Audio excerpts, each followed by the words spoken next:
Estamos con Pepe Bayardi por ahí. Adelante, Pepe, buenas tardes. Buenas tardes. No me digas que no tenés de qué hablar hoy. No me digas que no tenés de qué hablar. Hasta la denuncia, hasta la renuncia de Guterres le pidieron. Sí. Siempre tenemos de qué hablar. Sigue el drama acentuadamente en Gaza, en lo que tiene que ver con los bombardeos indiscriminados que está llevando adelante Israel, que dio lugar, no vi ahora, hoy va a haber una reunión nuevamente del Consejo de Seguridad. La de ayer había dado lugar a una lectura que hizo Guterres, el secretario general de la ONU, respecto a el conflicto y las causas que subyacen al conflicto. Obviamente Guterres había tenido un posicionamiento que había sido claro respecto a la censura de los actos terroristas de Hamas, y ayer cuando, hablando en el Consejo de Seguridad, expresa que, bueno, que esto no hay que verlo como un hecho aislado que empezó el 7 de octubre, sino que es consecuencia de unas políticas aplicadas sobre los palestinos en el territorio de Palestina y dentro de lo que son los territorios ocupados. Eso dio lugar a una respuesta, en mi opinión, absolutamente intempestiva por las autoridades de Israel, en la que, como tú decías, terminó pidiéndose hasta la renuncia de Guterres. Pepe, Este, sí, yo en el comienzo del programa pasé un video de Lula, de un programa que él hizo ayer, que hace para todo el público, y sí, otro del presidente de Turquía, sí, de Erdogan. Y Erdogan. Digo para que esté al sí. tanto de lo que yo dije hoy.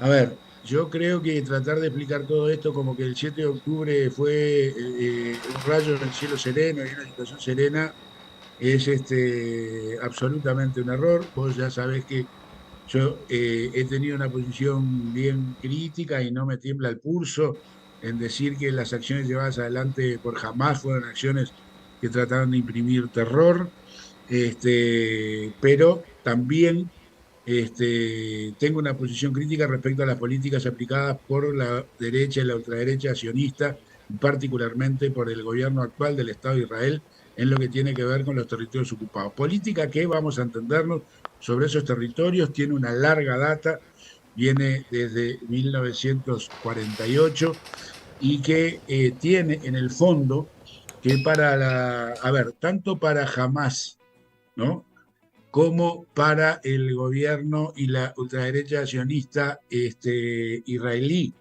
En realidad ninguno concibe la existencia de los dos estados. Esto en el fondo es lo que prima.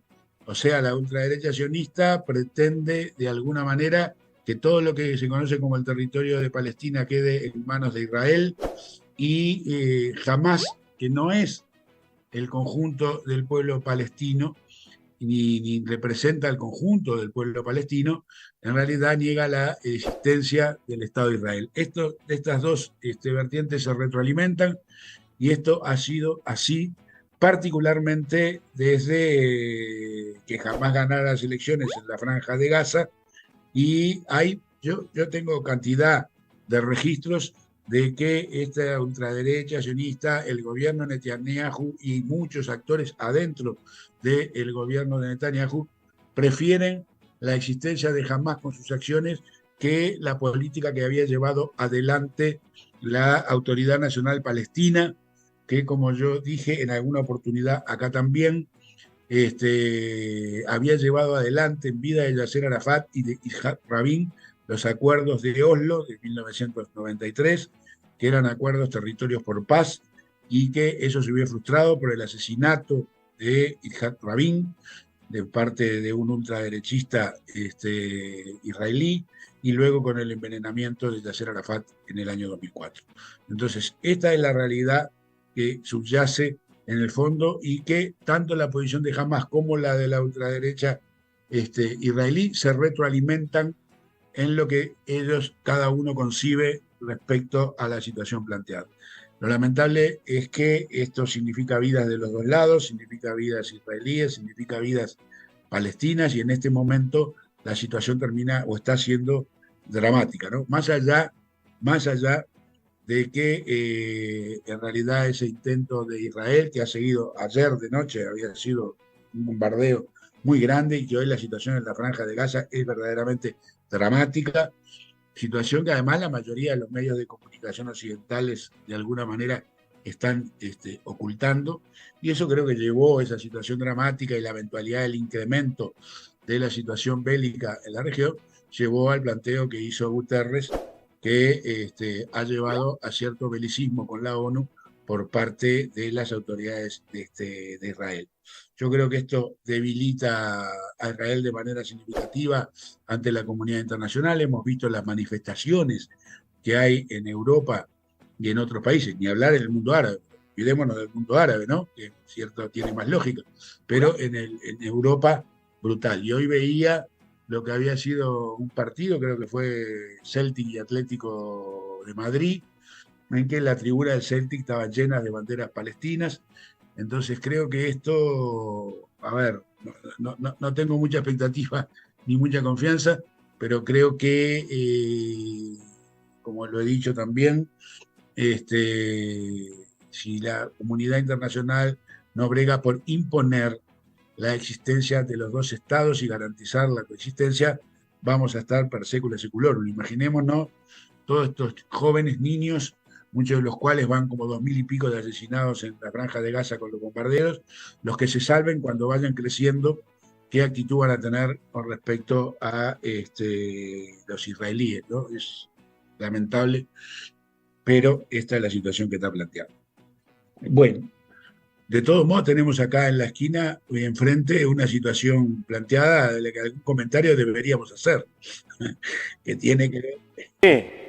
tiene que ver con las elecciones del pasado domingo, y algún comentario creo que corresponde, ¿no? Y a Este, Argentina a veces uno no le da la importancia que tiene porque vive de vecino y tiene muchos argentinos que andan acá en la vuelta. Pero con seguridad que es una potencia desde el punto de vista sin duda. de comida, de lácteos, de reserva. Creo que está entre los 20 países más importantes. Y es muy importante para nosotros también, no solo por los vínculos históricos, sino por los vínculos económicos, por la necesidad de que la región termine consolidando, en fin, un lugar de coordinación en este mundo tan complejo. Pero bueno, vimos lo que fueron las elecciones de este domingo. Algún rápido análisis, en realidad habían participado de las PASO, que son obligatorias, entendamos, no son como las primarias en el Uruguay, que no son obligatorias, allá las PASO son obligatorias, las primarias. En aquella oportunidad habían participado casi 25 millones, 24 millones 900 y pico. En esta participaron 27 millones 480. Los analistas argentinos evalúan que es un incremento muy importante para las realidades de que se instalaron las PASO. En ese sentido, lo de Massa significó en fin, una situación bien llamativa de los participantes, de los casi 2,5 millones de nuevos participantes. Hay datos que son significativos. Massa debe haber ganado una gran proporción de esos nuevos participantes, porque votó 3 millones de votos más de lo que había tenido Unión por la Patria, él y Grabois en las PASO. Milei aumentó en 651.000 votos más. Schiaretti, esto es llamativo, me llamó mucho la atención porque había tenido 914.000 votos en las PASO y ahora tuvo 1.811.000 votos, casi duplicó su votación. Y dos datos llamativos. Bueno, la disminución significativa de los votos de Patricia Bullrich. En Juntos por el Cambio habían tenido en las PASO 6.895.000, hoy tuvieron 6 millones, ayer, el domingo, tuvieron 6.361.534.000 votos menos. Y los votos en blanco, esto es un tema también que me ha llamado la atención, que habían sido 1.356.480, en realidad bajaron a 562.000.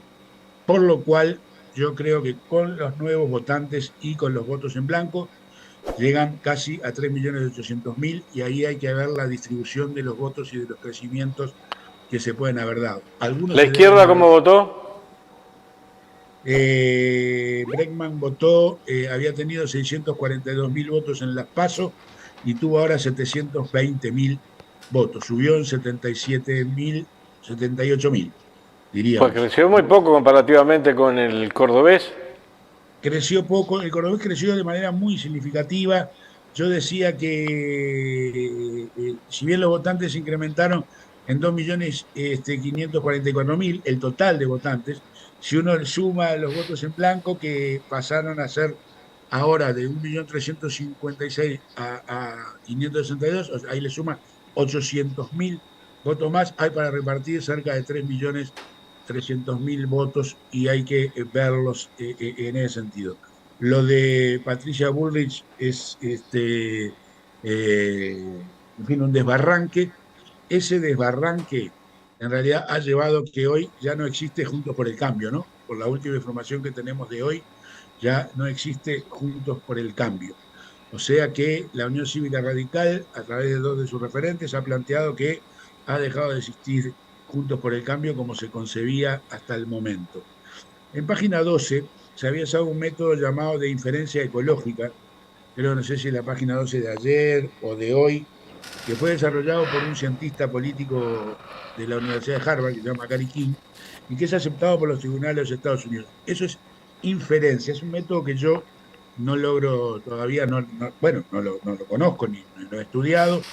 Entonces, para cualquier análisis de cuáles pueden haber sido las transferencias, de dónde surgieron los votos, cómo pasó, cómo no pasó, esperaría tener algún nivel de encuestas que seguramente este fin de semana estén planteando, por lo menos las encuestas de qué votó en las PASO, qué votó ahora, y en algunas lógicas, o sea, usando la lógica, sin las encuestas, y en algún caso coincide con esto del análisis de la diferencia ecológica de página 12, aunque yo prefiera esperar las encuestas, puede que las bajas performances en los debates presidenciales que tuvo Patricia Bullrich, que miremos lo de Patricia Bullrich como de baja performance y lo de Massa, que yo creo que fue de más alta performance, expliquen parte de la migración. Y puede que sectores más a la derecha de Juntos por el Cambio hayan migrado ahora, en esta primera vuelta, hacia Milei. Esto coincide con lo que plantea el estudio de diferencia ecológica que yo cité.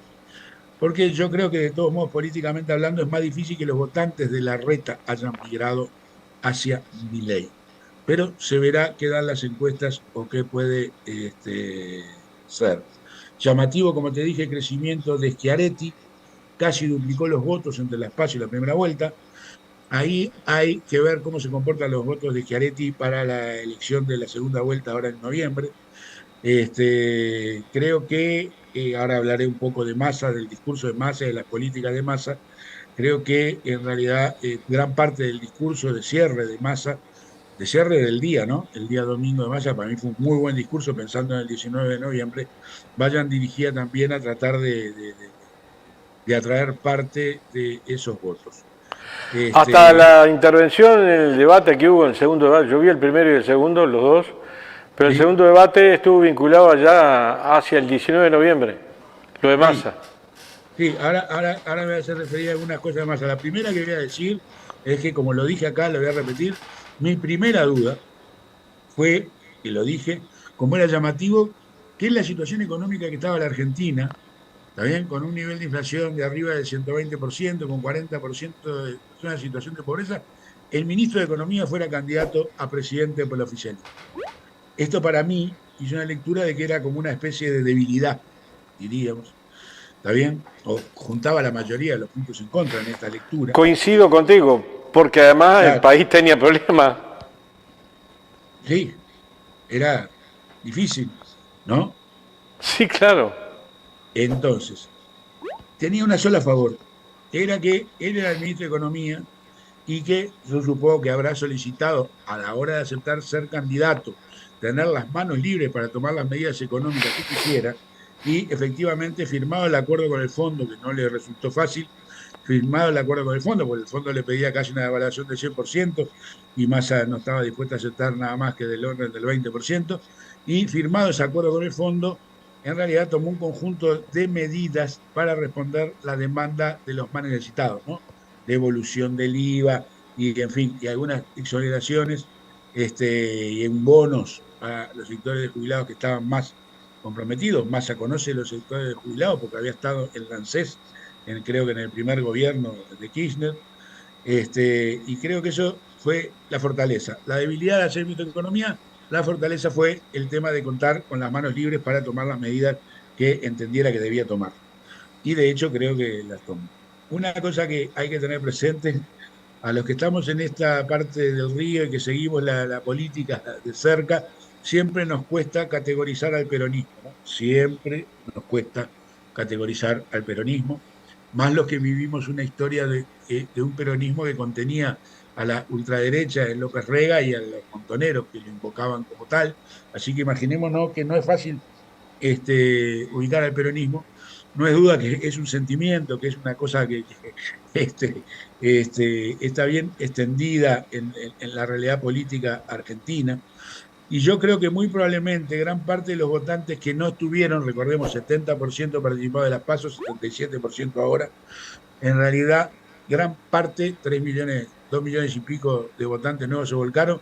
Yo creo que eran formalmente peronistas que, como forma de expresar su malestar con la realidad, no fueron a las PASO y creo que fueron ahora. Se abre un camino de aquí También está el aparato, el peronismo, el aparato sindical ese que tiene que se mueve. Sí, sí, se mueven, pero en realidad yo creo que igual estuvo movido de antes, pero creo que ahora hay como esa sensación de que se volvieron a activar, diríamos.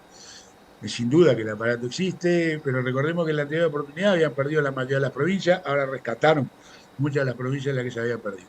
Creo que el discurso de Massa del domingo al cierre de la elección fue un discurso, había estado bien en los debates, pero fue un discurso ya más vinculado al 19 de noviembre, asumiendo compromisos, siendo autocrítico o viendo el dolor de la lectura de millones de argentinos que están pasando efectivamente mal.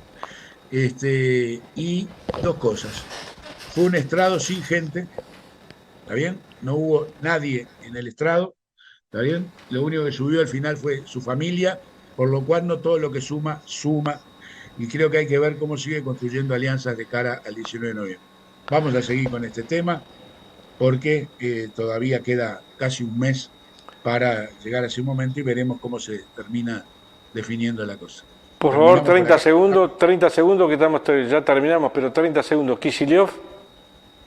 Bueno, lo de Kicillof fue muy importante en la provincia de Buenos Aires, consolida un liderazgo que yo creo que va a ser un liderazgo potente, ¿no? Axel Kicillof es un tipo joven, es un tipo que a mí me gusta su discurso político, que me gusta cómo se posiciona, viniendo de la zona del kirchnerismo, supo construir este espacio con Massa ahora, que creo que le dio un empujón muy fuerte el tema del respaldo que tuvo en Buenos Aires, en la provincia de Buenos Aires, y aportó mucho al tema del triunfo de Massa. Nos tenemos que ir, gracias Pepe. Un abrazo. Bueno, arriba.